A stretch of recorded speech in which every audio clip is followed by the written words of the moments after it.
चौथे स्तंभ कहलाते हैं। बस इस तरह की जब एक तरफा कार्रवाई आती है तो हमें पत्रकार होने पर भी दुख होता है।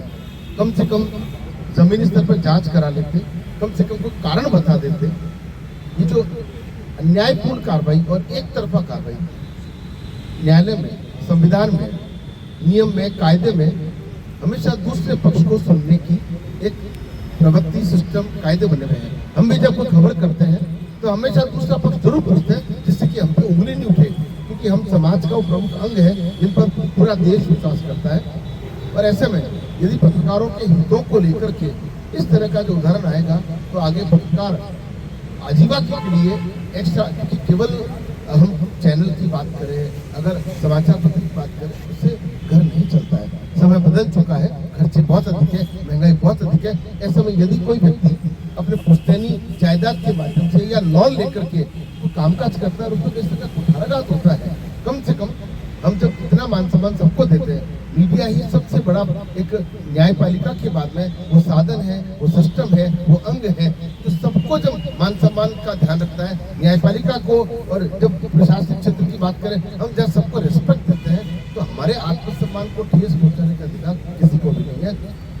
आज ज्ञापन देने के बाद में अगर मामला नहीं, तो मैं निवेदन करूंगा कि इसको हम लोग एक याचिका संगठन की ओर से भी जाए, व्यक्तिगत तौर पर जाए, क्योंकि ये आज इनके साथ हुआ है, अगर आपके साथ हो सकता है।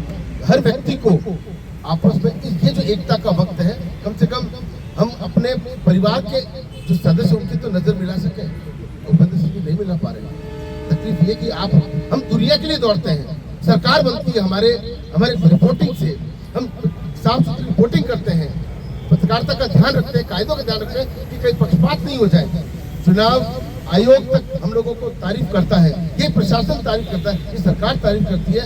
ऐसे में जब हमारे काम पड़ते हैं तो नियम कायदे कहाँ जाते हैं? कायदे हो ये हो। मैं तो निवेदन ये करना चाहूंगा, सारी तरह की जांच करा लो, अगर कहीं गलती में पाए जाते हैं तो हम सजा भुगतने को तैयार है, लेकिन एक तरफा कार्रवाई नहीं, सारे पक्षों को सुन के समझ करके विधि विधान से नियम अनुसार कार्रवाई की जानी चाहिए।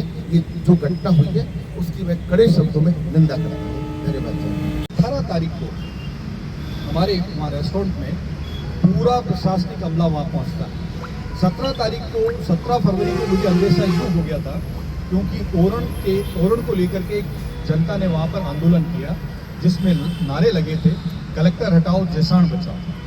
कलेक्टर फिर इससे चिढ़े और 18 तारीख को उन्होंने ये कार्रवाई की। उससे पहले एक दिन पहले मैं कह चुका था अपने साथियों को कि देखिए कलेक्टर साहब किसी न किसी तरह की कोई कदम इस तरह का उठाएंगे, और उन्होंने उठाया।